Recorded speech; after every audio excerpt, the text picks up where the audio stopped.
Esteemed listeners, seekers of knowledge, and those who find themselves drawn to the shadowed corners of understanding, lend me your ears. We stand at the precipice of an exploration, a journey into a realm where the natural world intertwines with the spectral, where the verdant embrace of flora conceals whispers of the infernal. We are about to delve into what might be called the Devil's Garden, a landscape not confined by earthly boundaries, but woven from the threads of folklore, fear, and fascination that have persisted through the ages. Imagine, if you will, a place where the midnight shadow stretches long and the boundaries between worlds grow thin. In such a space, certain denizens of the plant kingdom have been perceived not merely as passive components of the environment, but as active agents, imbued with a power that transcends the ordinary.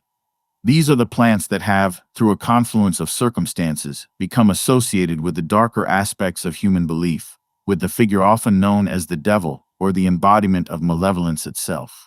This association is not arbitrary. It is a tapestry woven from centuries of observation, ritual practice, medicinal application, and the potent narratives that shape our understanding of the unseen. Consider the very notion of a garden touched by the infernal. It is a space both alluring and terrifying, a testament to the duality that often characterizes our relationship with the natural world. Wildness itself, untamed and unpredictable, has in many traditions been linked to forces beyond human control, forces that could be interpreted as malevolent. The plants that thrive in such wildness, those that possess hidden virtues or potent venoms, could easily be seen as belonging to a realm outside the divine order, a realm perhaps influenced by a contrary power. Our exploration begins with the understanding that this Devil's Garden is not a literal place, but a conceptual one, a collection of botanical entities that have accumulated layers of symbolic meaning over time. The stories and beliefs surrounding these plants offer a unique lens through which to examine the interplay between human psychology, the natural environment, and the enduring fascination with the concept of evil. These narratives are not simply cautionary tales. They are reflections of our deepest fears and desires, projected onto the seemingly silent world of plants. Let us turn our attention to those botanical forms that bristle with defense, the thorny and spiny inhabitants of this spectral garden. Imagine a blackened crown of thorns and spines, a potent symbol of suffering, protection, and the boundaries that separate one realm from another. Plants such as the blackberry come to mind, their canes armed with sharp prickles, their fruit a sweet reward guarded by potential pain. This duality mirrors the complex relationship often attributed to the devil, a figure of temptation who can inflict both pleasure and torment. The sharp defenses of these plants could be interpreted in various ways. They might represent a barrier, a means of warding off unwanted intrusions, both physical and spiritual. In folklore, thorny plants have often been used in protective magic, their sharp points deflecting negative energies and malevolent entities. Conversely, these same thorns could be seen as instruments of the devil, capable of inflicting wounds and serving as a constant reminder of pain and suffering.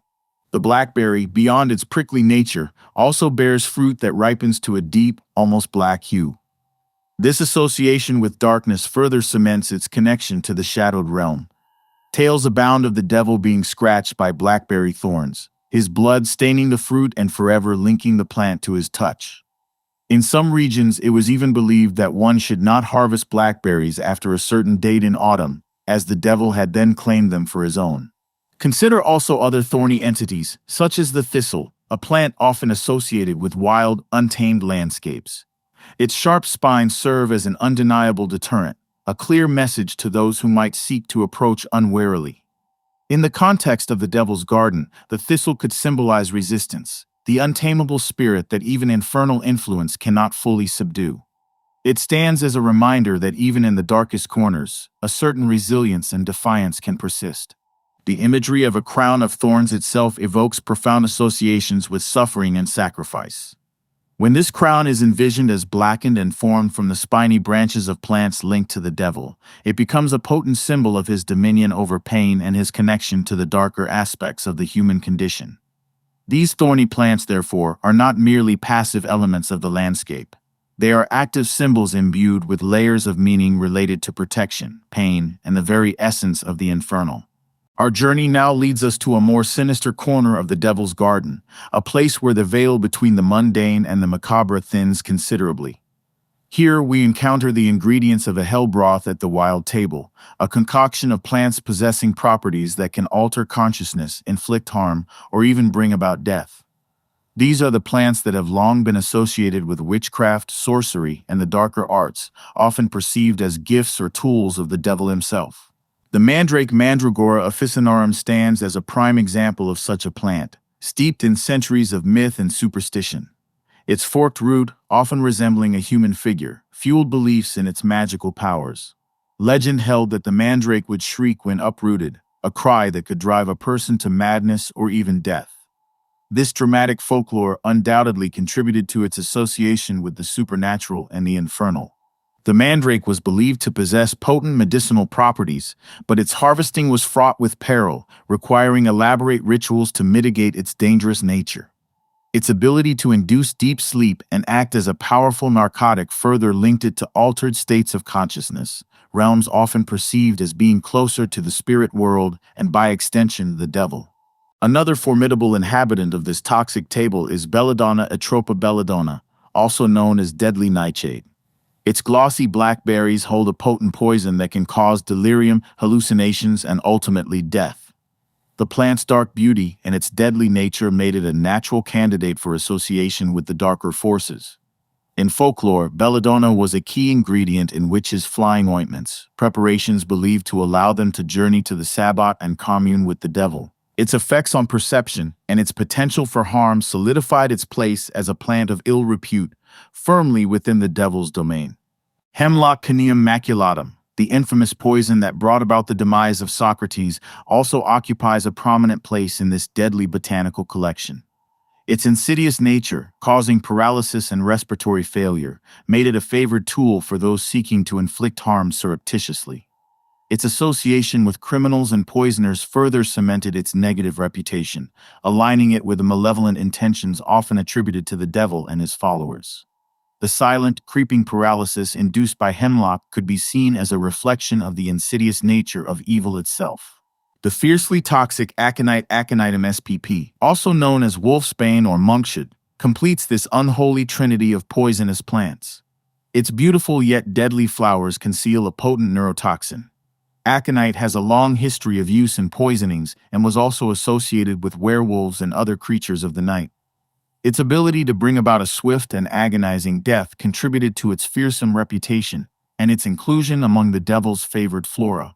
These plants, with their inherent dangers and mind-altering capabilities, became potent symbols of the hidden powers of the natural world, powers that could be harnessed for both benevolent and malevolent purposes. Their association with the devil often stemmed from their capacity to inflict harm, their connection to altered states of consciousness, and their use in practices deemed to be outside the bounds of orthodox religion and societal norms. The hell broth at the wild table, therefore, represents not just a collection of toxic plants, but a potent metaphor for forbidden knowledge, the allure of dangerous power, and the perceived influence of the infernal on the natural world. As twilight descends and the shadows lengthen, our exploration leads us to a realm where the plant kingdom takes on an even more spectral dimension.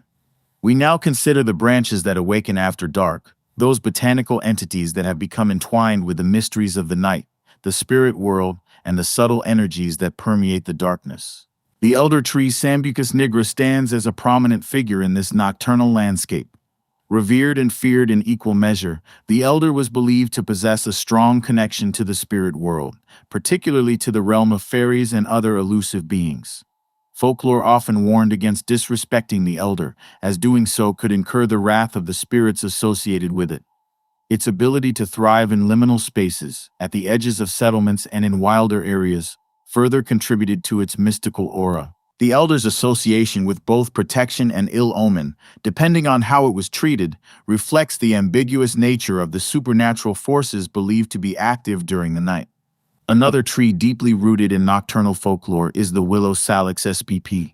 With its graceful, weeping branches and its preference for damp, shadowy locations, the willow has long been associated with sorrow, loss, and the melancholic aspects of the night. Its flexible branches were also linked to magic and divination, capable of bending to reveal hidden truths or point the way to unseen realms. The willow's association with water, a traditional conduit to the underworld, further solidified its connection to the spectral and the nocturnal. Whispers in the wind through the willow's leaves were sometimes interpreted as messages from the departed, adding to its mystique and its place within the devil's shadow domain. Consider also plants that bloom or release their fragrance primarily at night, their subtle allure unfolding under the cloak of darkness. These nocturnal bloomers often attract creatures that are themselves active at night, further enhancing their association with the hidden world. The intoxicating scents released by these plants can evoke a sense of mystery and otherworldliness, blurring the lines between the physical and the ethereal.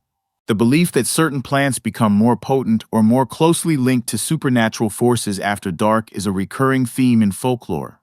The stillness of the night, the absence of daylight's distractions, was often seen as a time when the veil between worlds thinned, allowing for greater interaction with spirits and other entities. The branches that awaken after dark, therefore, symbolize the hidden energies of the natural world that come to the fore in the absence of light, energies that have often been associated with magic, divination, and the more mysterious aspects of the devil's influence. Our journey through the devil's garden now takes a protective turn. We arrive at a point where certain plants were traditionally employed to keep the dark prince at bay, serving as botanical bulwarks against evil influences, demonic intrusions, and the malevolent intentions attributed to the devil and his minions. Garlic Allium sativum stands as a quintessential example of a plant believed to possess potent protective properties against evil. Its strong aroma and pungent taste have been associated with the power to ward off vampires, werewolves, and other creatures of the night, often linked to the devil in folklore. Garlic was hung in doorways and windows, worn as amulets, and even consumed to create a powerful barrier against malevolent forces. Its protective properties were so widely recognized that it became a staple in folk magic and traditional remedies aimed at safeguarding against the infernal. Another plant frequently used for protection was Rowan sorbus aucuparia, also known as mountain ash. This tree was considered particularly potent against witchcraft and evil spirits. Its wood was used to make protective charms, and branches were placed over doorways and windows to prevent negative energies from entering. The bright red berries of the rowan were also associated with life and vitality, further enhancing its protective aura against the forces of darkness and decay often linked to the devil. Vervain verbena officinalis was another herb held in high regard for its protective and purifying properties. It was believed to ward off evil spells, break enchantments, and offer general protection against negative influences. Vervain was used in rituals of cleansing and consecration, and it was often associated with sacred spaces and the banishment of malevolent entities. Its reputation as a holy herb that could repel darkness made it a valuable ally in the fight against the devil's influence. St. John's wort Hypericum perforatum, with its cheerful yellow flowers that bloom around the summer solstice, was also considered a powerful protective herb. Its association with light and the sun, often seen as forces opposing darkness and evil, contributed to its reputation as a ward against the devil and his works. Bundles of St. John's wort were hung in homes to repel evil spirits, and it was believed to be particularly effective against witchcraft and demonic possession. These plants, among others, served as botanical guardians, their inherent properties believed to create a shield against the forces of darkness and the malevolent influence of the devil. Their use in protective rituals and folk magic highlights the enduring belief in the power of the natural world to offer solace and defense against the unseen threats that lurked in the shadows. Our exploration now ventures into a more perilous realm, where the intention shifts from defense to direct engagement. We now consider plants believed to possess the power to summon the Old One for aid, botanical entities thought to act as conduits or catalysts for communication with the devil himself or other infernal entities. The fern, particularly its elusive seed, held a significant place in summoning rituals. Because the fern reproduces through spores rather than visible seeds, the notion of a hidden, magically potent seed arose. It was believed that this seed could only be gathered at midnight on Midsummer's Eve, and that it possessed the power to grant invisibility, reveal hidden treasures, and even summon spirits, including the devil. The difficulty in obtaining this mythical seed only added to its mystique and its perceived connection to powerful, otherworldly forces. Certain trees, particularly those with unusual or ancient forms, were also believed to serve as meeting places or gateways for communication with the infernal. Old, gnarled oaks or yew trees, often found in isolated or sacred groves, were sometimes associated with ancient spirits and powerful entities, including the devil. Rituals aimed at summoning these beings might take place beneath such trees, utilizing their perceived connection to the otherworld to facilitate communication. Plants known for their psychoactive properties also played a role in summoning practices. Substances that could induce trance states, hallucinations, or altered states of consciousness were sometimes employed in rituals intended to break down the barriers between the mundane and the spiritual realms, potentially allowing for contact with infernal entities. The use of such plants in these contexts was often shrouded in secrecy and carried significant risks, reflecting the dangerous nature of attempting to commune with the devil. The rituals associated with summoning the devil through plants were often complex and involved specific timings, incantations, and offerings. The plants themselves were not seen as the power, but rather as tools or focal points for channeling the practitioner's intent and opening a pathway to the infernal realm. These practices reflect a belief in the devil's accessibility and a willingness on the part of some to seek his aid or counsel, often for purposes of power, knowledge, or the fulfillment of earthly desires. As our journey through the Devil's Garden draws to a close, we pause to consider the enduring legacy of these beliefs in the epilogue, Plants of the Devil Today. While the overt practices of summoning demons or warding off evil with specific herbs may have diminished in mainstream Western culture, the symbolic associations of many of these plants persist. The imagery of the thorny plant as a symbol of both protection and pain continues to resonate. The allure and danger of poisonous plants still capture our imagination, serving as potent metaphors for hidden threats and forbidden knowledge. The mystical aura surrounding nocturnal plants and their connection to the unseen world endures in literature, art, and folklore. The concept of a devil's garden, while perhaps no longer a literal belief for most, remains a powerful archetype, reflecting our enduring fascination with the darker aspects of nature and the human psyche. These plants, once imbued with such potent spiritual significance, continue to hold a place in our cultural consciousness, reminding us of the long and complex history of our relationship with the natural world and the enduring power of myth and folklore. In conclusion, our exploration of these so-called plants of the devil reveals a rich tapestry of human beliefs, fears, and desires projected onto the seemingly passive forms of the plant kingdom. These associations, born from centuries of observation, ritual, and storytelling, offer a fascinating glimpse into the ways in which we have sought to understand and interact with the unseen forces of the universe. The Devil's Garden, therefore, serves not just as a collection of botanical curiosities, but as a profound reflection of our own enduring relationship with good and evil, the known and the unknown, and the powerful symbolism inherent in the natural world that surrounds us. The whispers of these plants, carried on the winds of time, continue to echo in our collective memory, reminding us of the potent and often enigmatic power of nature, a power that has long been intertwined with the most profound aspects of the human experience.